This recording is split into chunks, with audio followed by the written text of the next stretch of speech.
Welcome to another episode of our podcasts, our webcasts here for Rx3. Today we're going to talk about shoulder pain, rotator cuff suicide, and other dark mysteries of the universe. My name's Anthony Beutler, and I'm going to lead you through this slide set here, and we'll see if we can find out on the other side about what all these things mean about shoulder pain for us.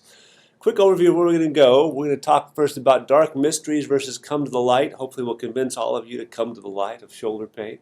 We'll talk through some common shoulder cases and talk about how we might approach those. We'll spend most of our time this morning on evidence-based treatment. We'll have a coding minute at the end. I promise it will be just a minute. And remember, our overall goal here is that we want to better diagnose, treat, and code for musculoskeletal medicine for our patients here in the military. All right, so let's talk about these dark mysteries versus come to the light and just fire off and see what we get. First thing we'll talk about is our light in the darkness. What is that? Well, here's some web links that I think will be very helpful for you. This first one is to the HPRC online library. This one this is the doctor's side link that's going to show you some things about what we should do. This gives you an example of what this will look like this is for the hip pain one. The shoulder pain hasn't quite been built yet, but if you go here to these online fitness files, you can see what they're supposed to look like. This down here gives you an idea of all the programs that we have. This one's for hip, the one that's done. The shoulder pains will be coming along shortly. But they give you an idea that what we're trying to do is we're trying to outfit you with some algorithms to help you get through your clinic faster, and then some physical fitness tools for you and your patients that will be evidence-based and helpful for them as they try to get better from their pain. Let's dive right into case number one. This is a 44-year-old male with right shoulder pain for 3 weeks. No trauma. He did feel a little twinge after a football game. He felt like he didn't feel so good there. His pain runs down from his shoulder to his lateral arm, right? My shoulder hurts down the arm that way. Pain wakes him up at night, hurts with any overhead activities. And the pain's getting much worse despite him babying it for the past 3 weeks. So, doctor in the house, is there a diagnosis that we have? Well, before we get to that, do you ever feel like this with a shoulder when you look at this? Do you ever wonder why another shoulder, why you? Why do we fear the rotator cuff? This is something that I've been quoted telling my fellows that if they can't learn to do a good shoulder exam, perhaps they should just learn to enjoy doing it poorly. But that's not very nice. You can say it to fellows because they kind of deserve that level of abuse, but you can't really say that to everybody. So why do we fear the rotator cuff? Why do we fear the shoulder? It doesn't seem to be that big of a deal. I mean, here it is. It doesn't look like that complex. It's got some bones, right, in it. But I think that the important thing to understand is that when we're talking about the shoulder, we're not talking about a joint. We're not talking about a single joint. The shoulder is a complex. There are 4 separate joints. There's the glenohumeral joint. There's the acromioclavicular joint. There's the sternoclavicular joint. And then there's the scapular-thoracic articulation in the back. And so the shoulder is actually 4 joints. And because it's a complex, it also kind of has a psychiatric complex. It's kind of it's a difficult one to get everything straight on. So a couple of things that I think the shoulder is like. If you look at all the things that cause all the non-musculoskeletal that cause shoulder pain too, it can give you an idea of how complex this can really be. The heart radiates to this pain to the shoulder, the lungs, the diaphragm, the spleen, even the fallopian tube. This is just positively unfair, all the things that can cause pain with radiation to the shoulders. So with that being said, for me, the shoulder is kind of like my 4 daughters in a minivan. So when I'm trying to, drive down the road and I ask a question to my daughters, I look in the back seat, I say, hey, what do you guys want to eat tonight? What do I get? I get from the back seat, right? All 4 daughters talking, nobody listening, because that's just what my daughters do. The shoulder is like that. We try to pin it down and say, well, what's going on with the rotator cuff? And as soon as we do that, the rotator cuff says, oh, I'm here, but the scapular stabilizer said, oh, but what about me? And the labrum says, oh, but what about me? And the AC joint says, oh, don't forget about me. So all the shoulder wants to talk to you at one time, just like my 4 daughters in the minivan want to. So because of all that, history is really key. If you can't examine the shoulder, if you don't know what that is before you start the shoulder exam, if you don't have it narrowed down to maybe 2 or 3 things that this could possibly be in the shoulder, you're going to have to be really careful because on physical exam, the shoulder is probably just going to try to confuse you. It's going to all talk to you at once, and it can get very difficult. So Are you feeling engulfed in total darkness now? Do you feel like you've been plunged into the inner circle of Dante's shoulder exam? And how are we supposed to deal with all this stuff in the shoulder? Again, let me try to help you. Again, we will have these links up for you. So if you go to the Rehabilitation for the Provider here, this link right here, that will take you over to a web page that will show you some pretty simple algorithms to decide, can your patient just get to the can your patient be safe to go to the rehab program, or do they need further evaluation? And again, the algorithm is very simple. It just has a couple of historical questions, a couple of physical exam tests, and then you can decide if they're fit for a rehab program, if you need more careful evaluation. If they need a rehab program, then right here is a link that will take them to a rehab program that's going to be very useful for them, helpful for them, very safe, and efficacious for most shoulder pain. So again, these are the things we hope can help you shine some light on the darkness of the shoulder abyss. This is what it looks like. So if you go to the provider link, this is what it looks like, and you can see shoulder pain is coming soon. You can click here for that algorithm. Here's what it looks like on the side for the rehab. So if you click on those things, you'll get the hip pain, or here it'll be shoulder pain algorithm for you, a flowchart of diagnosis and therapies, complete description and pictures of the rehab program. This webinar will go up on the web right there too, and as well as a video version of this rehab program here for your patients, so that your patient doesn't have to look at PDF handouts. They can download this video right to their smartphone or their tablet and keep it with them and use it when they're trying to do their rehab program. So we hope that that'll be helpful for you. Here's what the rehab programs can look like. And again, remember these things right here. We hope this will be helpful to you and shine some light in the darkness of where the hip exam might be. So let's return now to our common case. We're in the middle kind of case number one, right? We're trying to decide what it was that this person was going to have. So if we go ahead and make our differential diagnosis, there's some things that this could be. On the top of my differential diagnosis would be things like subacromial pain, impingement syndrome, a degenerative rotator cuff tear, rotator cuff tendonitis could be, and there's some things that it's probably not, right? It's probably not an AC joint problem, dislocation, or a frozen shoulder. So if you'll pardon me for just a second, I promise I'll tell you why I'm going to do this a little bit later. But I'm going to take these top four right here, right? And I'm just going to combine all those up into one thing that I'm going to call rotator cuff syndrome. And I'll explain why I did that in a little bit, I promise. But for now, we're going to talk about rotator cuff syndrome as the diagnosis this one has. So how do you diagnose rotator cuff syndrome? There's some key history here. Remember, we talked about that history is key. In the shoulders. So when we hear people who are around the age of 40, maybe a little bit older, who have no minimal or repetitive trauma, these folks tend to say that their shoulder hurts with overhead activities.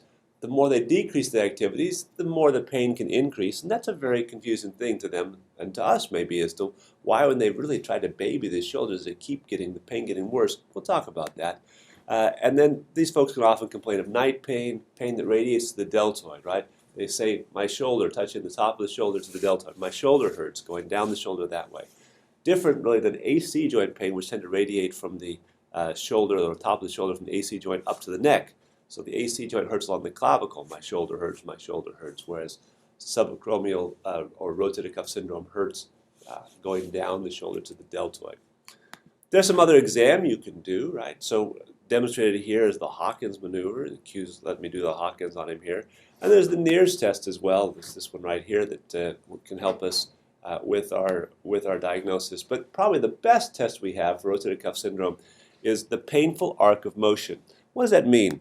Well, it means that when Q's arm is down in this green area, he should really have no pain. He's going to start to get pain in this yellow area, which is the painful arc of impingement, as he brings his arm up over his head. That's where he should be complaining that his pain starts if he has a rotator cuff syndrome. If his pain doesn't start until he gets up to the very top, that's really AC joint that causes pain that really hurts worse at the very, very top of the motion. Because again, that's mostly a lot of AC compression and scapulothoracic motion when we get to that level. The glenohumeral motion is really pretty much stopped when we get to that level of elevation.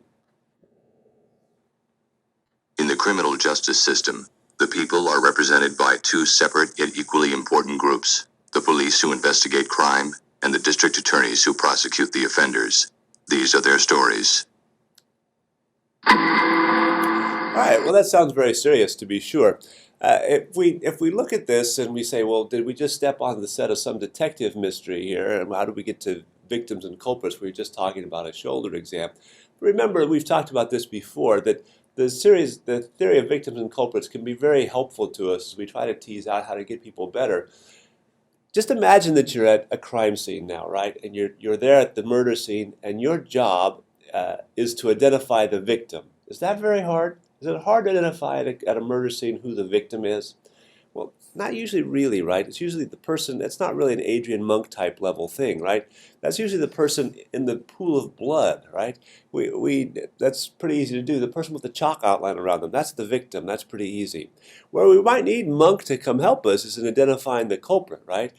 For that, we need advanced police detective work, like when we do a lineup and ask, will the person not taking anabolic steroids please step forward? Those are some of the things that we might do. But yeah, really, at a crime scene, identifying the culprit is the hard thing, not really identifying the victim.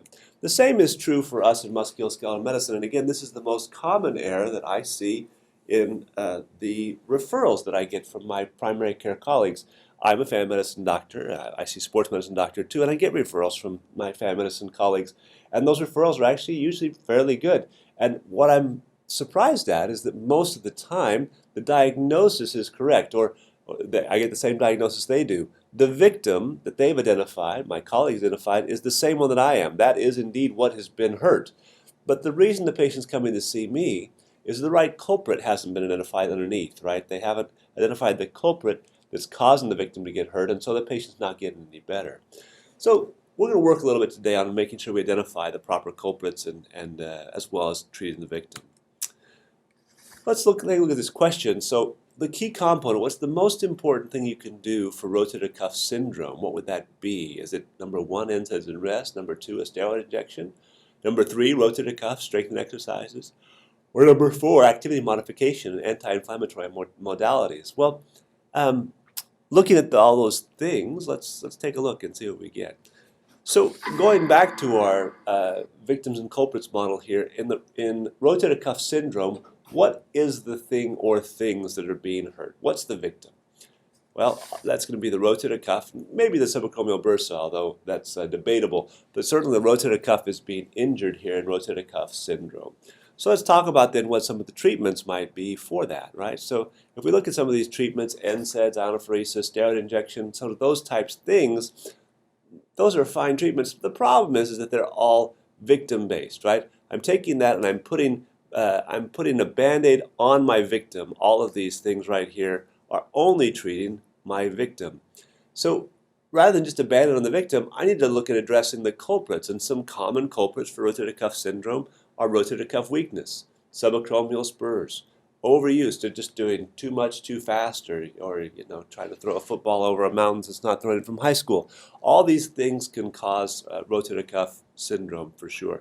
And the scapular cord dysfunction, scapular stabilizers are key, and we'll talk about that in a little bit. So if I'm looking at those culprits, then we might say, well, one thing we might do is look at how we take care of rotator cuff weakness, right? Rotator cuff weakness we take care of with rotator cuff strengthening. Subacromial spurs we could look at on radiographs, make sure they're not there. Overuse, we might fix their training. This is very important. There is something in the shoulder called GERD. Don't treat it with Prilosec. It's GIRD. It stands for glenohumeral internal rotation deficit. It means that if your patient can't internally rotate their shoulder fully, the easiest way to do that is to have them take their elbows and come out to the level of their shoulders, right? So they're putting with their arms kind of up like this, with their elbows at the level of the shoulders, and their hands pointed straight forward. They should be able to rotate up 90 degrees and then go back to that neutral position and then rotate down 90 degrees. So their hands pointed all the way down to the floor, and then at the very top, their hand is pointed all the way up at the ceiling. If they can't do that, particularly if they can't get full internal rotation with their hand pointed straight at the floor, that might be a sign that they have GERD, or glenohumeral internal rotation deficit. And that's a very important thing to fix, because if you don't get their GERD fixed, you can do almost anything you want to the rest of their shoulder, and they're just not going to get better. Scapular cord dysfunction, we can find a good physical therapist to help us with that. So by addressing some of these other things, these culprits underlying, we're going to have a lot better success than just simply treating the victim with a Band-Aid. Now, I want you to look at something here. What do we call it when the victim and the culprit is the same at a murder scene? Well, that is a suicide, right? When your victim and the culprit is the same person. So what we're going to talk about next is what's the deal with rotator cuff suicide, and how does the rotator cuff commit suicide, and why is that important for us to understand? I'll just tell you, I think it's important for you to understand. I also think it's important for your patients to understand, because shoulder pain does not get better in a day. Okay? Shoulder pain is a long-term process, a long-term commitment, and unless your patient understands what's going on inside their shoulder, they're not going to be willing to buy in. They're not going to be willing to do and to stick to the rehab program that you outlined for them unless you help them understand what's going on and what exactly they're trying to do. Let's talk about the glenohumeral joint and rotator cuff suicide. So we think of the glenohumeral joint as a ball and socket joint, but it is not. Okay? This joint is made for extreme mobility. If you look at it here, only 30% of the humeral head is in contact with the glenoid at any one time. This is not a ball and socket. The hip is a ball and socket. The shoulder's not. The shoulder is a golf ball sitting on a tee, and it's sitting there waiting to be thwacked off by something. So what keeps that golf ball on the tee? The thing that keeps it on there is the static and dynamic stabilizers. Now, the static stabilizers are not so great, right? The real thing that does this, there's no huge ligaments that hold the shoulder in place. What really keeps the golf ball on the tee, the head of the humerus on the glenoid, are the rotator cuff muscles. As pictured here, you can see that these things exert a net force that's down and in, and they kind of suck that ball into the glenoid and keep it seated firmly on that golf tee. So that's what the rotator cuff is really there for. Now, what happens if your rotator cuff is really not strong or not so dynamic? Well, there are these other big muscles you've probably heard of in the back, the trapezius, the deltoid, the lat. All those things exert a net upward force on the humeral head, and they try to pull that humeral head up and off the golf tee. Now, that's a problem, because up at the top of the where that might go is the acromion. All right? And if you bang this up, and if this humeral head migrates upwards, you can obviously cause problems banging things up into the acromion, and you get, whether that's an actual impaction on the acromion, like we used to think, or like we think now, whether it's just a tug of war that the rotator cuff loses, where the big muscles pull up and the rotator cuff tries to pull down and kind of loses and tears. But however it happens, we know that when these forces between the stabilizing muscles of the rotator cuff and the big muscles of the shoulder are not balanced, when the stabilizers can't balance together, it's the stabilizers that take the wear, right? And they're the ones that get the tears and the injuries and things like that at the very top. Now, when the rotator cuff gets injured, it sends a very interesting message back to the spine. It actually tries to send to the brain. It tries to tell the brain, I'm hurt, I'm hurt. That message never makes it to the brain. It's intercepted by the spinal cord. And the spinal cord sends back an even more interesting message to the rotator cuff. It says, well, if you're hurt, then turn off. What happens if the rotator cuff turns off? Do the big muscles of the shoulder turn off? No, they do not, right? So the big muscles of the shoulder continue to pull up.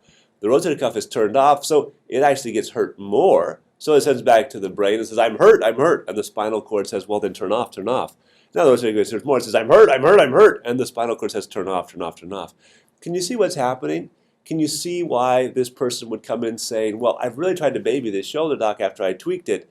But the more I baby it, the more I try to slow this thing down, the worse it starts to hurt me, because they're trapped in this rotator cuff suicide, where the rotator cuff is turning itself off, but that causes it to get hurt worse and worse. And so in order to really make this rotator cuff better, we've got to actually turn the rotator cuff back on. We've got to interrupt this process of rotator cuff suicide, interrupt these signals from the spinal cord. So that's how the rotator cuff commits suicide, and it's the reason that people get this increasing pain that they have. Ah yes, rotator cuff suicide. So what are we going to do for this? We need to get into rotator cuff strengthening to try to help what we're supposed to do. So let's come back to this slide. Remember that I told you that we took all these things together, right, and made rotator cuff syndrome. Why did I do that? I told you I'd explain that to you. Let's talk about it right now. So if we look at what the first line treatment is for subacromial pain, we've decided that first line treatment is probably rotator cuff strengthening, right? So what's the first line treatment for impingement syndrome then? What's the first line treatment for that? Well, that's rotator cuff strengthening, right? What about for degenerative rotator cuff tear? A degenerative tear, our first line treatment is going to be rotator cuff strengthening. What about rotator cuff tendonitis? And again, it's rotator cuff strengthening. So I guess my point to this is that if the first line treatment for these things is all the same, do I really care which one it is? And my answer is no, I don't care. I don't care which one it is, so I'm not really so concerned about that. I know that this is rotator cuff syndrome. I know how to treat it first line, And that's all that really matters for me at this point. I will toss in at this point that some people have asked me about the biceps tendon and biceps tendonitis, and they say, we see a lot of biceps tendonitis. I see a lot of biceps pain. I don't know that I see a lot of biceps tendonitis for sure. Most of the time, again, probably 90+% of the time, when the biceps is irritated, it's because it's trying to be a helpful structure, right? Especially the long head of the biceps. It has talk about a psychiatric complex. The long head of the biceps has a huge psychiatric complex, right? It's one of these overly giving structures. So the rotator cuff gets in trouble with rotator cuff syndrome. And the bicep says, oh, I can help with that, I can help with that. But it can't. It overextends itself. It crosses two joints, and it can't really do that. So as it tries to help the rotator cuff out, it actually ends up just hurting itself and making the problem worse. So I would add that most biceps pain that we see in primary care is actually a component of rotator cuff syndrome. And the most important thing you could do to get that biceps pain better, rather than working on the biceps, is actually strengthen the rotator cuff. And most of your biceps pain will get better with a good rotator cuff strengthening program because the biceps won't feel inclined to help the rotator cuff out and won't hurt itself. Let's talk for a second. You've heard about the Grammys, all right? We're not going to talk about the Grammys today. We're actually going to talk about the Gram-Cs, which stands for great research that might just be practice changing for you. And let's talk about treatment evidence then for rotator cuff syndrome. What do we have? This is a favorite article. It's a little bit old now, but I love it because it's talking about subacromial impingement and some of the things that we can do in primary care. Again, 117 patients who were visiting Swedish GPs. And these folks had subacromial pain, and they were divided into two groups. They either got a steroid injection plus home PT or acupuncture and home PT. What'd they find? They followed these guys out, and they find that a whole host of them, 93% of patients improved at both 3, 6, and 9 months. And it really didn't make any difference whether they were in the acupuncture or the steroid groups. So why is this? What does this study say to us? Well, it says to us that rotator cuff strength and exercise, this home PT program, that was a really good program, similar to the one we're building on for our website. This rotator cuff program really works, okay? It works really well. What does a steroid injection do? Does that cure your rotator cuff syndrome? Absolutely not. A steroid injection just simply modifies the pain, right? I tell people, I'm just trying to get your spinal cord to shut up for a little bit and not tell your rotator cuff to turn off, right? So people who have rotator cuff pain, they almost can't strengthen the rotator cuff because every time they move their shoulder hurts, and the spinal cord tells the rotator cuff to turn off. Well, I'm trying to turn the thing on with my exercises. The spinal cord trying to turn it off, and so we're at stalemate, kind of doing this tug-of-war thing. A steroid injection just simply opens a pain-free window or a pain-reduced window where this person can do exercise without their shoulder hurting. Not bench press and things like that, but their rehabilitative exercise. Do rehab without the shoulder hurting. They can sleep at night. They can, actually have a life a little bit and get some normal motion back in their shoulder. All that's going to be helpful to them as they try to get benefit from that. That's what the steroid injection does. It's just like sticking a whole bottle of Motrin in the shoulder. But the exercise is what really cures people and gets them better. So it doesn't matter whether you use a steroid injection or acupuncture to open that pain-reduced or pain-free window, but it can be very helpful to have that window for people who otherwise are too sore to move properly. Next study. This is another favorite article. Look at this one. It looks almost very similar, except you can see the reference is very different. Again, subacromial pain. 117 patients at Swedish GPs. This sounds very similar, doesn't it? Steroid injection plus home PT or kinesiotaping plus home PT. Well, that's fascinating. What do they find? They found again at 3, 6, and 9 months that these patients improved, right? And no difference between the two groups. Again, this kinesio one bothers me a little bit more perhaps because I'm not really sure the kinesiotaping does anything. But again, it does bring out the point of how effective the home exercises are, and that probably all we're doing is trying to do some mind over matter work, whether it's steroid injection that's taking away some of the pain there, or kinesiotaping that's giving people bright, shiny colors to focus on while the rehab exercise seems to work very well either way. This is the Piling On Award. This is a really interesting article where they looked at, over these two articles, they looked at 200 plus patients who were all on the waiting list for rotator cuff surgery. And what did they do with these folks? They took them and they said, well, we want to give half of them a specific rotator cuff exercise program, and half of them will just get general shoulder stretching and see what happens. They found a couple of things. The first thing that they found was that exercises take time. It took 12 weeks of exercise therapy for people to get 50% of the benefit they were going to get from rotator cuff strengthening exercise. So at 12 weeks, 3 months, people only had 50% of the benefit of those exercises they were going to receive. This drives me nuts. Happens not quite so often in the military community, but certainly in the civilian community, that I send people off for rotator cuff strengthening, and the physical therapist works with them for 4 or 5 weeks, and then sends them back to me and says, they failed therapy, please consider surgery. And my point is they have not failed therapy. They haven't even reached the point where they're getting 50% of the benefit of that therapy yet, right? Because at 12 weeks, only getting 50%, and you're sending them back to me in 5 or 6 weeks, okay? Tell your patients that this is a long-term investment. They're going to get 50% of their benefit at 3 months from these exercises. The other 50% is going to come over the next 3 months. So we're looking at a 3 to 6 month term of exercises. It doesn't mean they need to see physical therapy for 6 months. Heavens forbid that, right? If they've been doing physical therapy and working with a good physical therapist for 6 to 8 weeks, that will be plenty of supervised time. What they need is they need then to continue to do those exercises on their own and progress on their own through the 6 month mark, and that's what's going to give them 100% of the benefit of the exercises. Exercises are very effective. They reduce pain, they improve function, and what they found was that for people that went in a specific rotator cuff exercise program, almost all of those folks after 6 months said, stay away from us with your sharp pointed objects. We want nothing to do with surgery. We are just fine, and our shoulders feel great. But it does take that time, 12 plus weeks, more like 24 weeks of rehab to do. The specific rotator cuff exercises are much better than general shoulder stretches. So you can't just do anything, right? You actually have to do a real rehab program. And we've got one of those for you coming on the website for you and your patients. So that shouldn't be a barrier to you. But very good exercises there. So, what does this say? It says really our first line treatment for rotator cuff syndrome is rotator cuff strengthening, right? What's our second line treatment? Supervised rotator cuff strengthening, yeah? And we're gonna send that person off. If they can't do a home program, then they need to have a physical therapist work with them and tailor that program to their needs and see what we get there. What's the third line then? What do we do for people who are in supervised physical therapy and just not flying very well with their rotator cuff syndrome? What can we do to help them? Well, for that, we're going to look at one more study here. This is a study from a very small journal, the British Medical Journal. You probably have heard of that one, right? So looking at, this is a double-blind, placebo-controlled steroid versus saline injection trial. 3 groups, right? So these folks either got ultrasound-guided steroid in the subacromial space of the shoulder and saline in the butt, okay?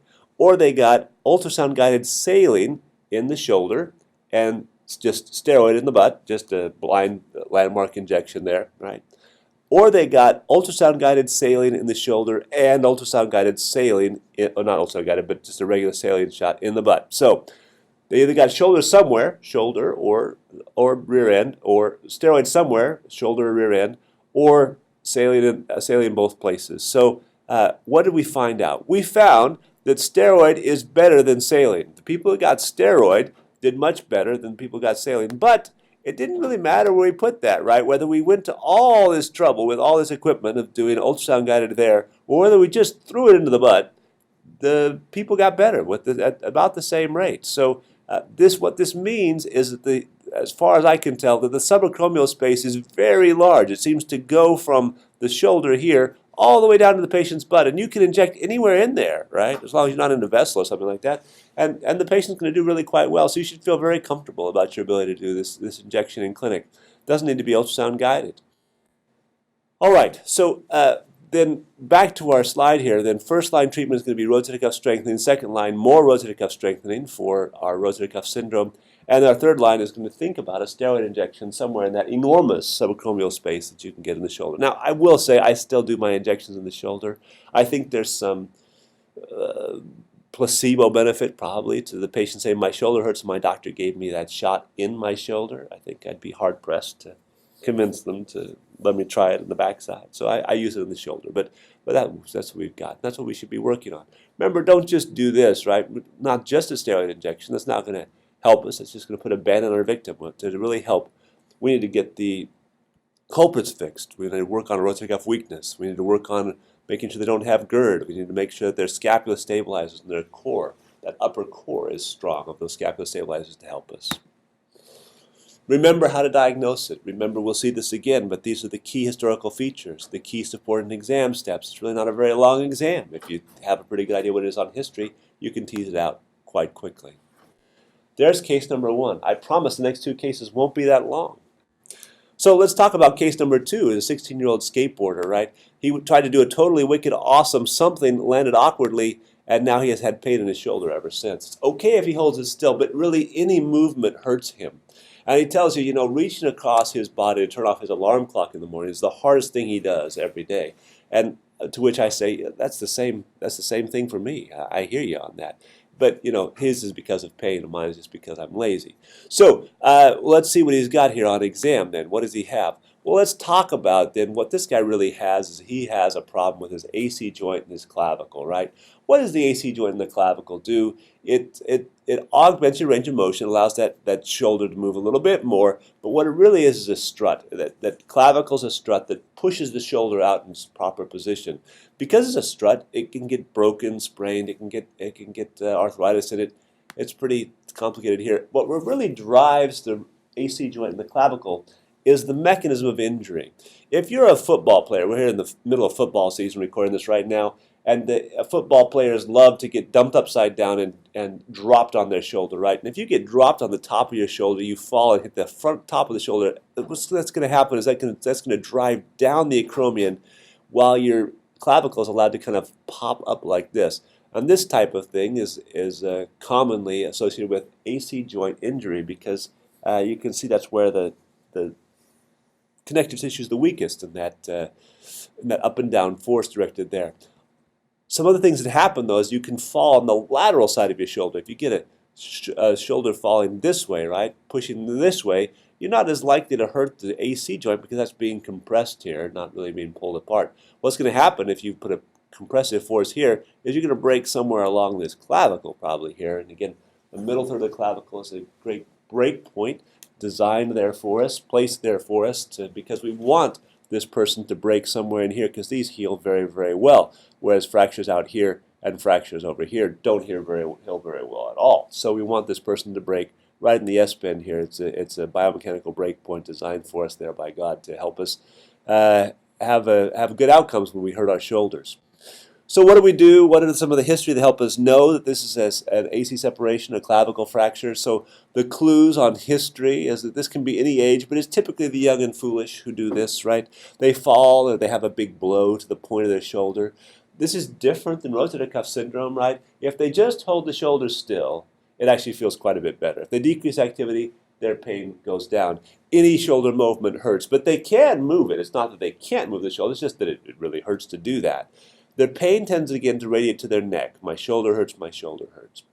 On supporting exam, what do we see? We see that people like this have a big red arrow sign that keeps blinking on this slide, right? That says, this is where my pain is right here. And if you press right on there, they will say, yep, yep, yep, that's my pain exactly right there. Unlike rotator cuff syndromes tend to have a very diffuse, can't really put my finger on it type pain. AC joint sprain or clavicle fracture, you can put your fingers right on that, very subcutaneous.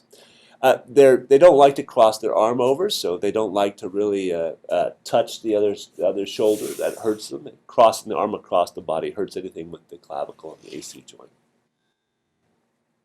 All right, so what do you do for it then? Well, for an AC sprain, it really comes, for us, the ones we're going to see are the grades 1 through 3, right? Grades 1 through 3 are the ones that don't have any fracture associated.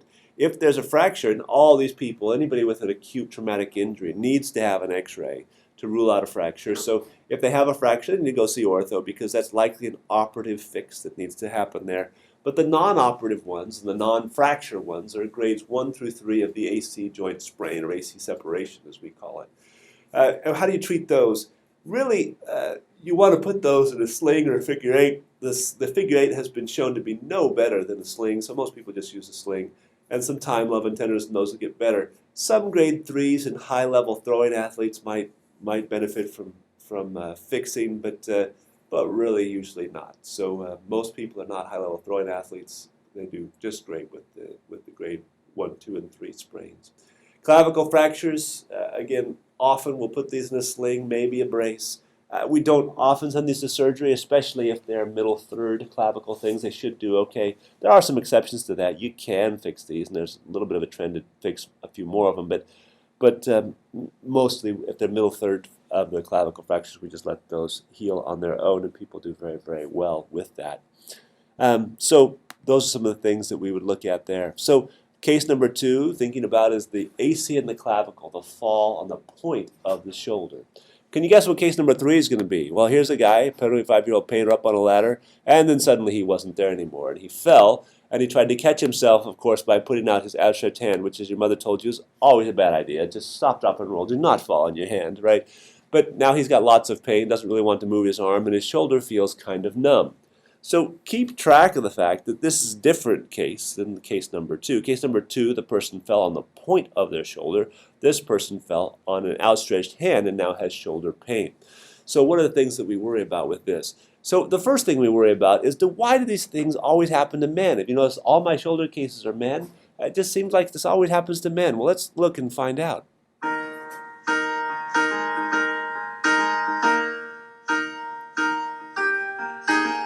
Men. Don't do that, man. Oh. You kick up the leaves and the magic is lost. Save your buddy. Don't let him fall. Don't let him fall. Yes, right. That's not a good idea.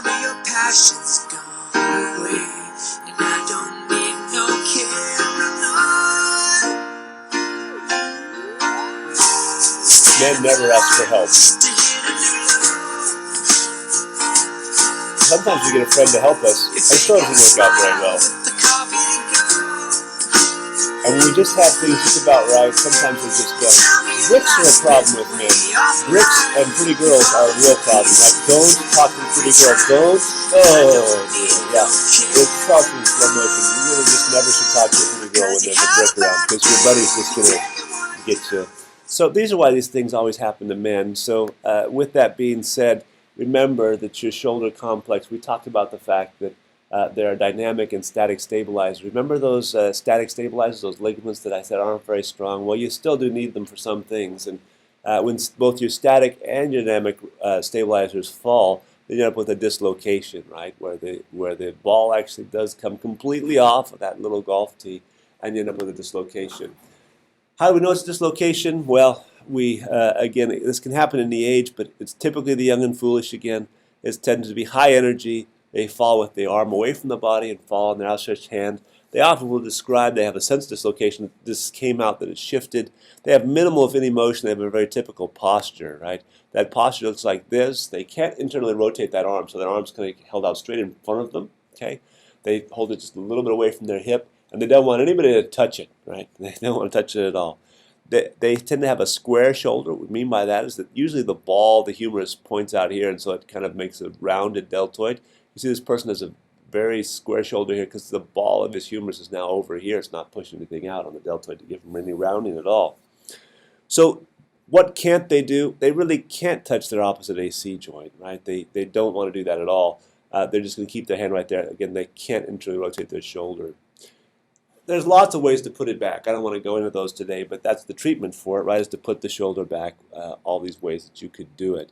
So put it back, and then we'll talk about what to do. So now let's do some practice cases. We've talked about that, and we've talked about all the different historical clues and some things to do. Let's do some practice cases and just see if we can figure out how this might work. So again, this is a 19-year-old male, plays wide receiver in high school. He describes leaping to make a catch and then landing on his shoulder. The shoulder's been very sore since, hurts with any movement, especially if he tries to reach overhead or reaches across his body, and he's tended to palpation over the AC joint. So what's your diagnosis?